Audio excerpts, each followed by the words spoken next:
Hello viewers, this is another episode from Homebuilders Initiative. I remain the convener, Princess Sandra Emeke Zewane. Today we're going to be looking at marriage, generally about marriage, the proposal, the issues that come up from marriage. And I'll be doing justice to this topic with a very wonderful marriage counselor. I want to get his own opinion, and he is a man actually. From a man's angle, let's see what it's going to look like today. Thank you. Like I said, it's a man today. People have always been saying that you're seeing it from a woman's angle. So we're going to do justice together to this topic. And his name is Chinedu Nwoye. You're welcome, please. Thank you, ma'am. I'm so happy we have two marriage counselors on set today. And I'll be hearing from you as a man doing the same thing that I'm doing. So I'm sure we're going to balance it and our viewers will enjoy it. Marriage is a whole lot. Starting from the proposal, starting from choosing somebody, to the proposal, to getting to tie the knots, issues here and there, childbearing, too many things. Too many dramas around marriage. I know in your field you have seen a lot as well. What do you think generally about marriage?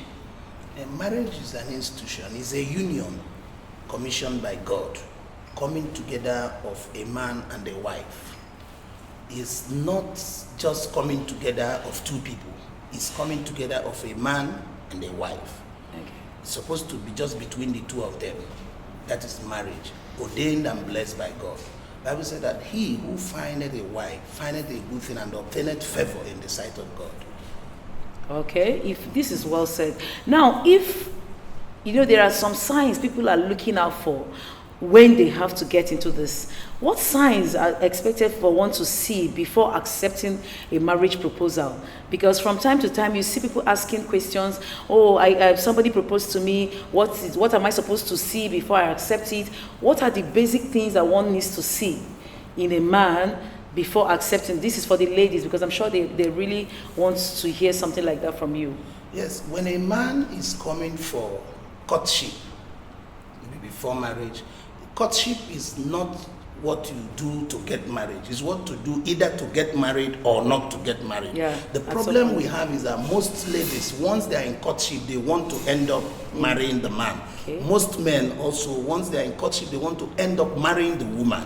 But they don't understand that courtship is the time you come together to know the compatibility, to know whether this will work. Yeah, exactly. It's better to say, there's one joke, they say, lead us not into temptation is better than deliver us from all evil. So you see, courtship, if you see that you people are not compatible, it's not that that person is devil. It's not that but the two of you cannot be together for lifetime. It's not just working. It's not working. It will work between that person and another person. Yeah. So the compatibility is what you look out for before you go into marriage. I'm not saying that people may not change along the line, because the economic situation around the man, around the woman, as at the time you are getting married, may change.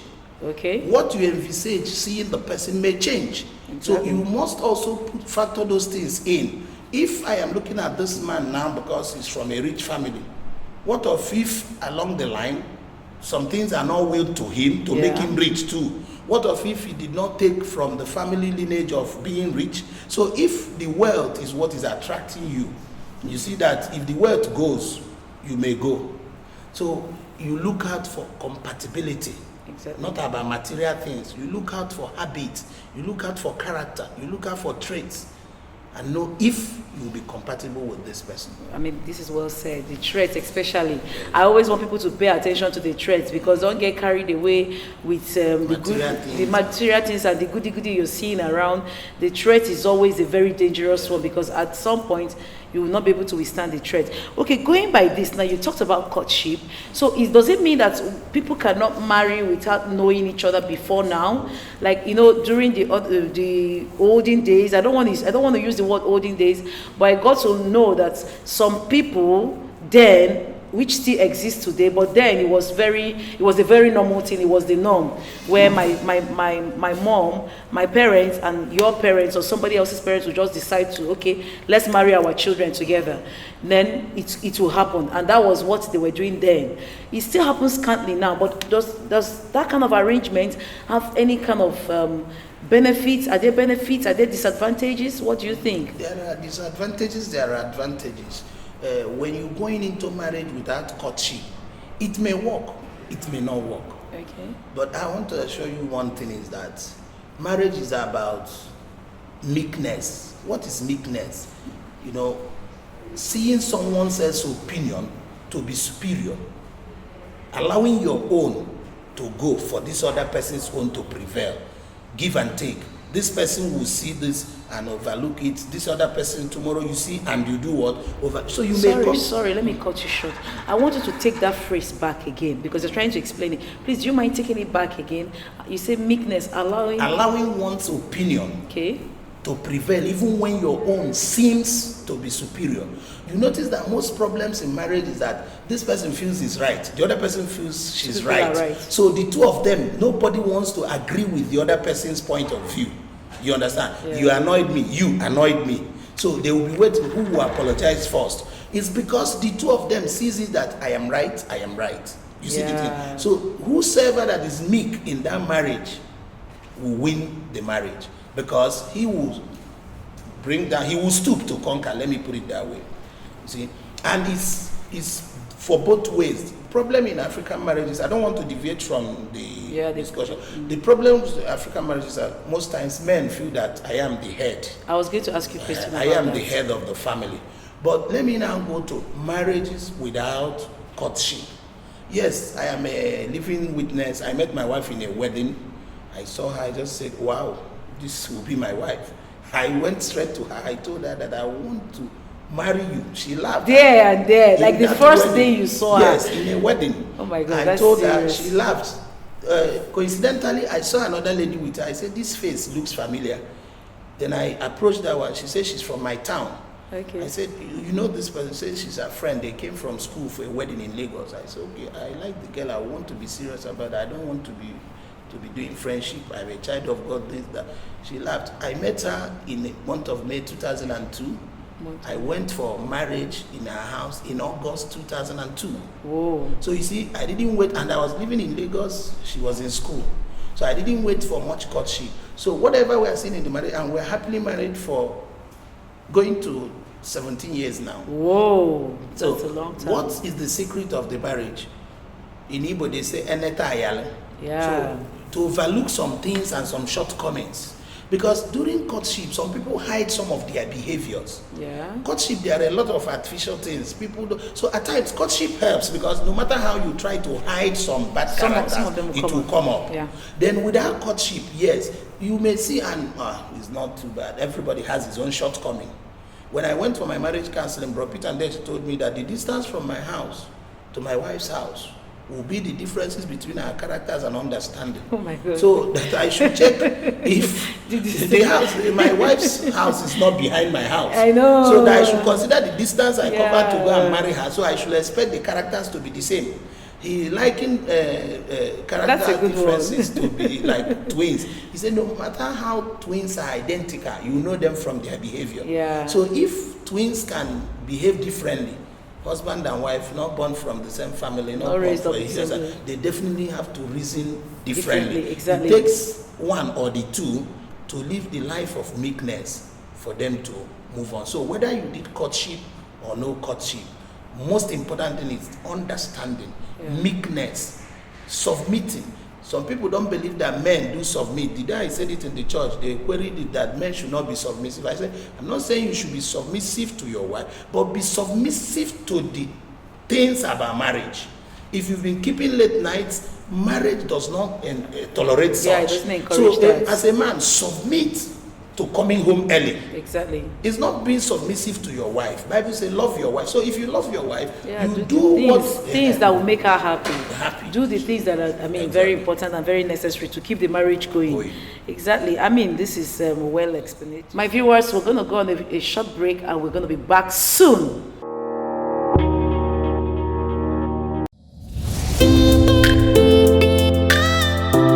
Welcome to Doubt Your Faith.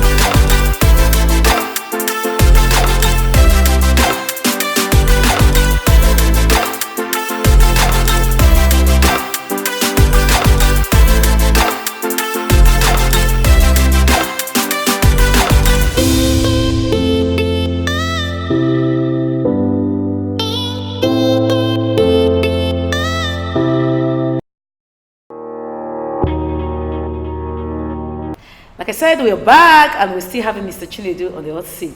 Mr. Chinedu, I mean, it's been a wonderful one with you. But the question I have now for you is there anything like what you've talked about how two people need to understand each other, two people need to understand that they need to forgive at some point, submissive, you've touched a lot of things. But there's a question that has been bothering me, and this question is there anything like keeping secret in marriage?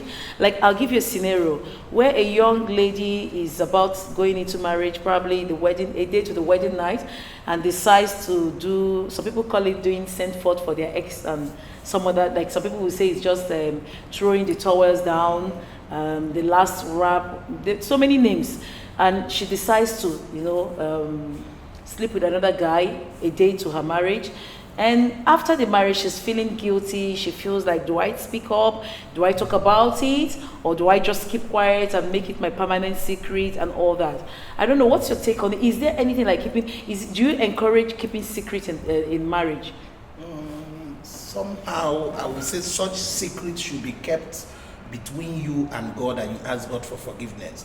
Remember that some husbands, they don't have that grace to hear such, tolerate it and forgive. It takes an angel from heaven to come down to understand such, and that man will begin to lose interest in that marriage gradually. The lady may not understand. So I suggest, if it's called secret, let that secret be kept between you and God. I think the restitution should be between you and God. Ask God for forgiveness. Yes, what the person did, very bad, because it shows that you've been keeping another relationship within the marriage. Wedding didn't just start that day. Exactly. There was some few processes you went through before that wedding. There were processes before the wedding day. So for you to have gone, for the lady to have gone to another man in the name of send forth before the wedding night, it means something may possibly be going on even in that marriage. So it's not good, and if it's done, let it be that it's one of the mistakes. Then ask God for forgiveness. But like in situations like this, what about if tomorrow something comes up? Because I am still feeling this is something you did with somebody. Once, I don't believe that there's any secret that is between two people. Yes. Anything between two people is no longer secret. So in that case, if this woman says okay, or if this lady says okay, let me keep quiet and just go back to God and ask God for forgiveness, and the second person, who is supposed to be the guy, comes up one day and wants to talk, what will be the fate of that marriage? And maybe he's feeling guilty somewhere. Oh, I did this to a man, blah blah blah. I want to just come up and speak. What will be the fate of that marriage? Like, since she has decided to keep quiet. Yes, you did something to a man. Yes, you also did something to God. That secret that you want to open up will not solve the problem. It will cause more harm to that marriage. So, and people don't understand restitution, how it's being done. Not all restitution should be made to be known to the person you offended, because it may cause more damage. So if at a point you are feeling guilty, you are feeling that you have committed sin, yes, you committed that sin before man and before God. I remember the sin of fornication and adultery is a sin you committed against yourself. Yeah. So you see that you didn't do it against somebody, you did it against yourself. That's how the Bible put it.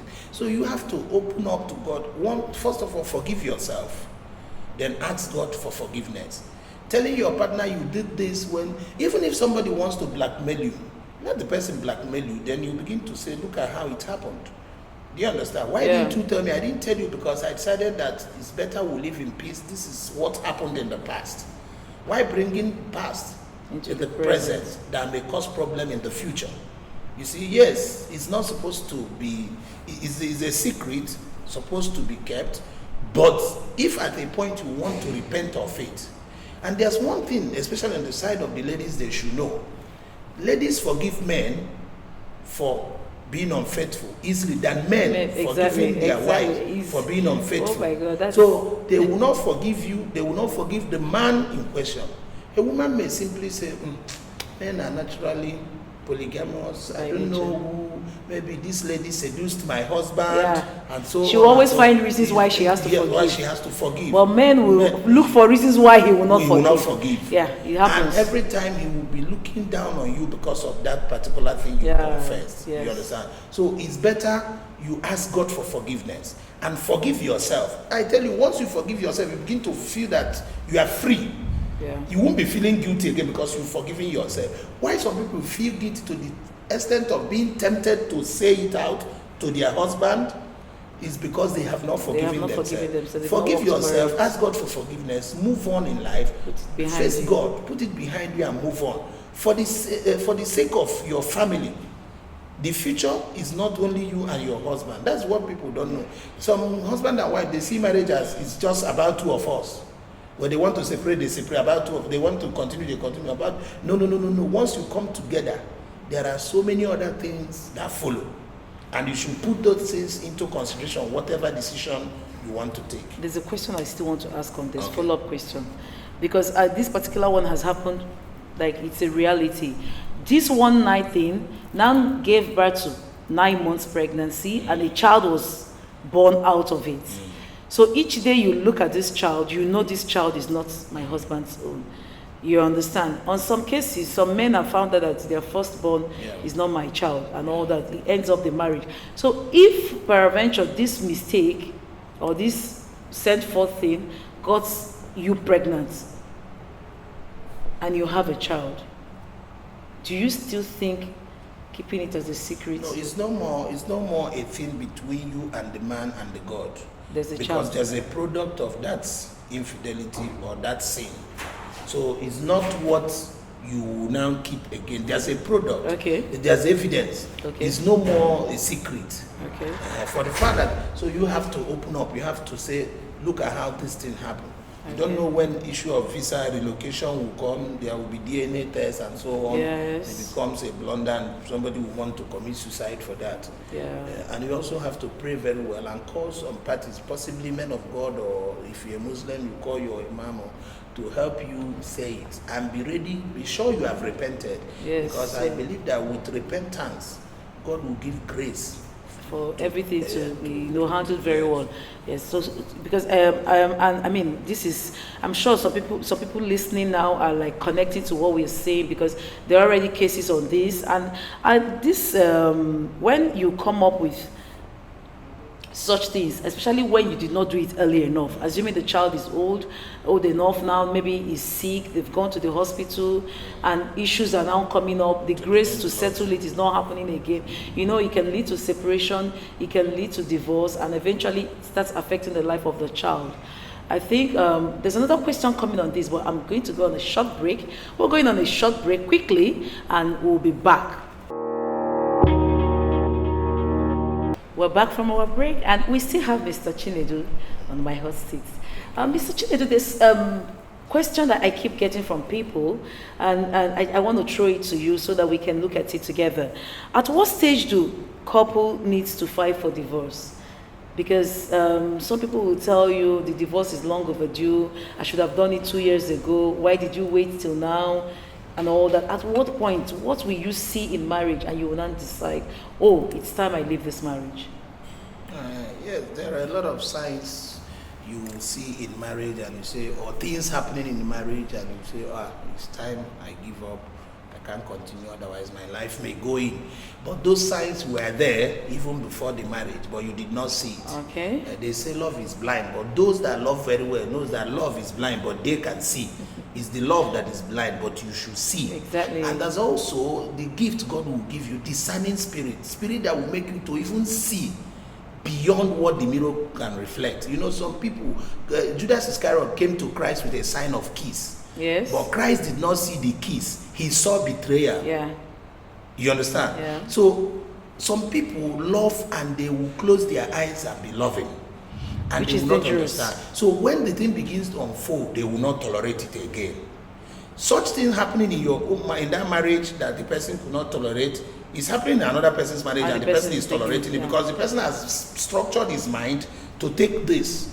I know this, my husband is hot-tempered person. Anytime he's up for that, I will be singing choruses or I will not challenge him. But if I challenge him, I may receive slap. You understand? But you have not gotten enough grace.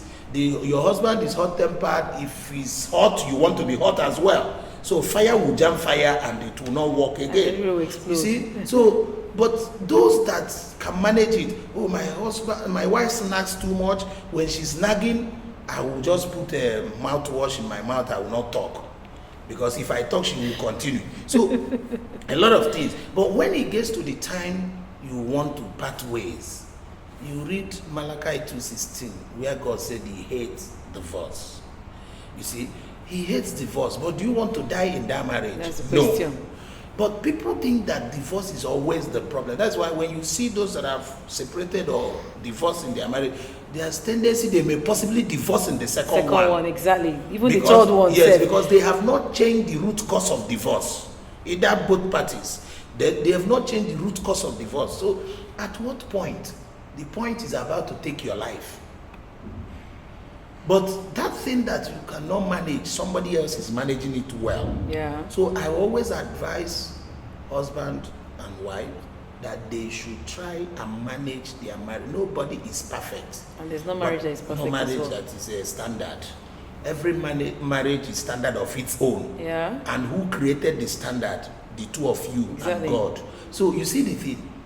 And when people begin to see marriage that is not mere coming together of man and woman, that is coming together of man and wife, when they begin to see marriage that is being instituted by God, because the Bible said that during creation, God saw that it was not good for Adam to stay alone. To stay, he needed a companion. And he caused him a deep sleep, and from his side ribs he took one and molded. And when Adam woke up, he saw the woman and said, "This is the bone of my bone, the flesh of my flesh." So how will you see a wife that is bone of your bone, flesh of your flesh, and again you said, "Go your way," which means at that point the woman is no more the bone of your bone and flesh. So I think there should be a surgery for you to separate.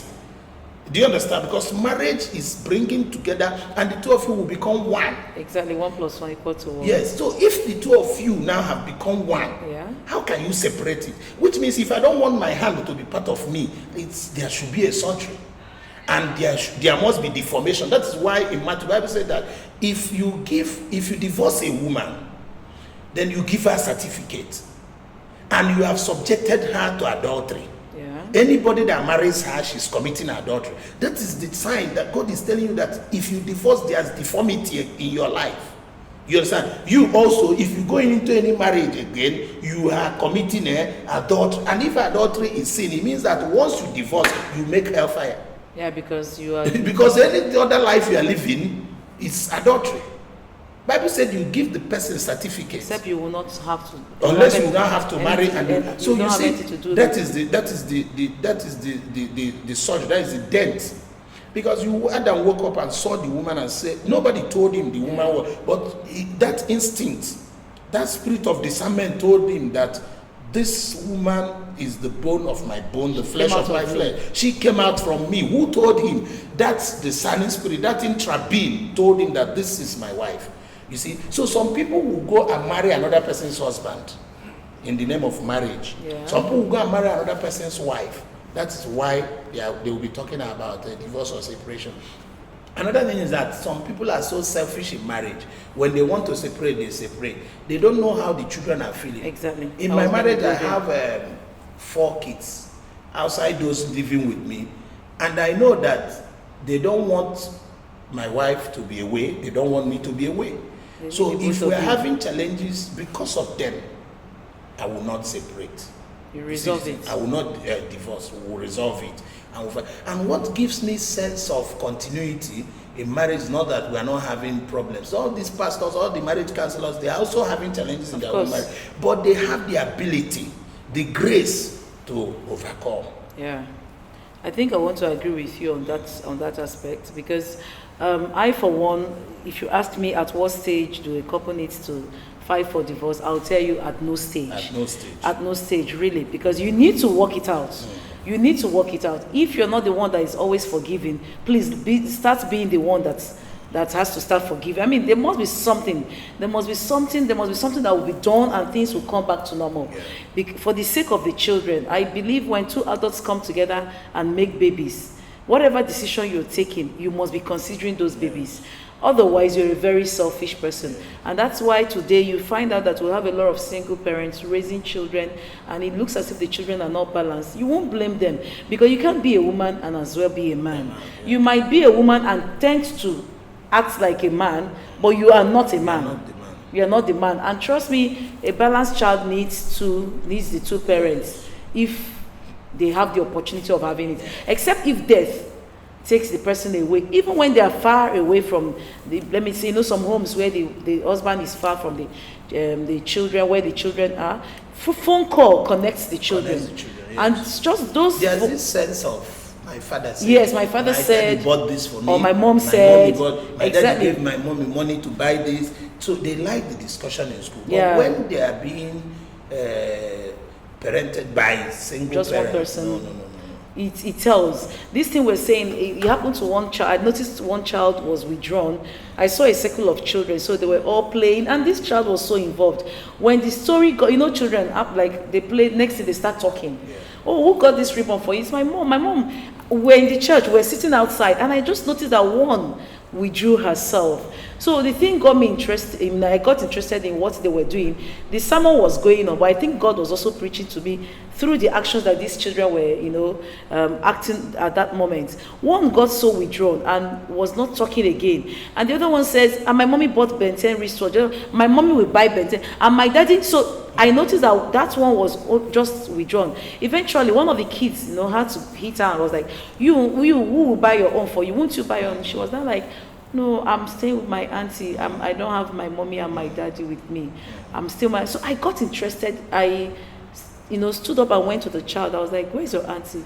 She pointed and said, "That's the auntie." So I spoke to the auntie. I said, "Are you the auntie to this child?" He said, "She's my daughter."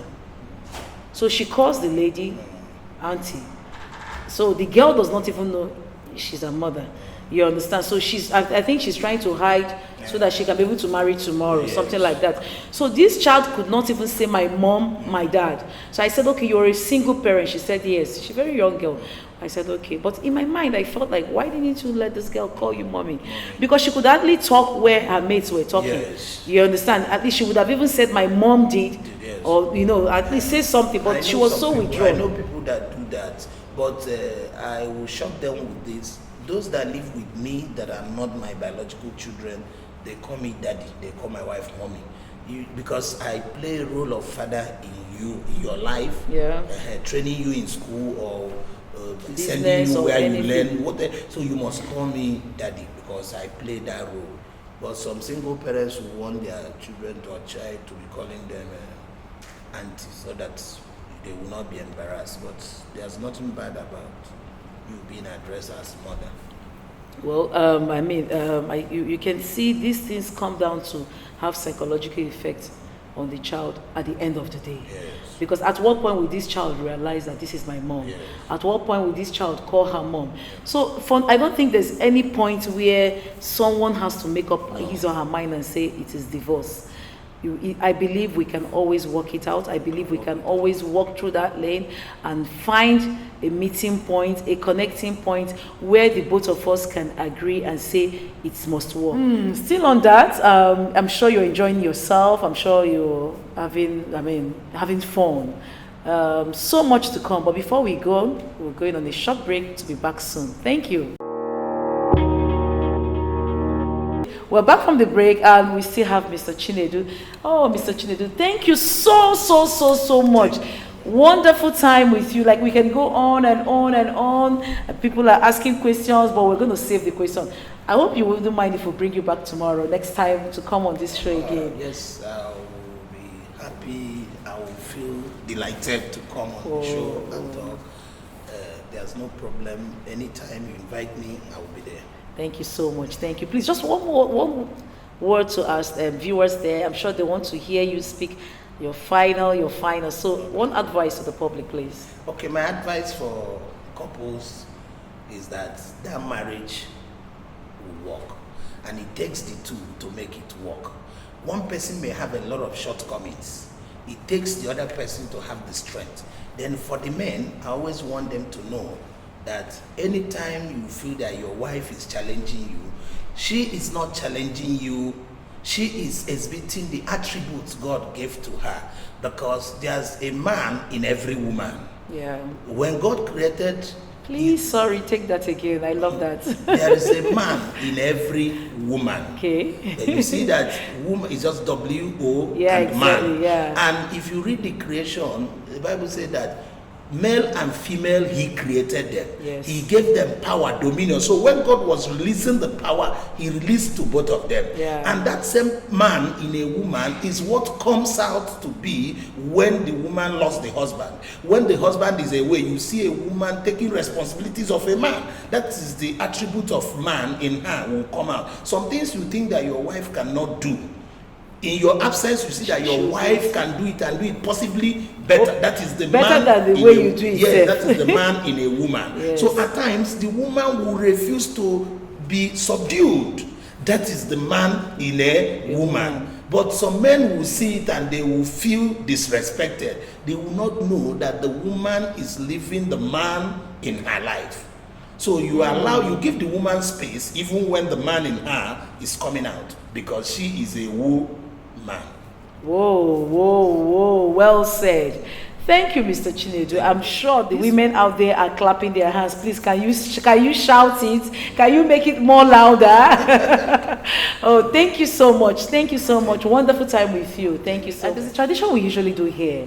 Every guest goes on with Homebuilders pillow, and it's just for us to remind you that you were here at some point and that you have to continue to be a home builder. So, Mr. Chinedu, from us, the Home Builders Initiative, to you, we say, take it home, place it where you're going to be seeing it, and let it be a reminder for you and your wife that you people are both home builders. Thank you. Thank you very much. I appreciate so much. I love Home Builders Initiative, and I love this package. The pillow signifies bed, and Bible said that marriage is instituted by God, bed undefiled. So this will be on our matrimonial bed, and we'll use it to remember the day we visited Home Builders Initiative. Thanks, and God bless you. Whoa, it was a wonderful time with Mr. Chinedu. What do you expect? Having two counselors on set, it was a very interesting one. I just hope you enjoyed yourself. Don't forget to subscribe to our YouTube channel. There are more to come. And don't forget to share. See you next time. It's from Home Builders Initiative. Bye.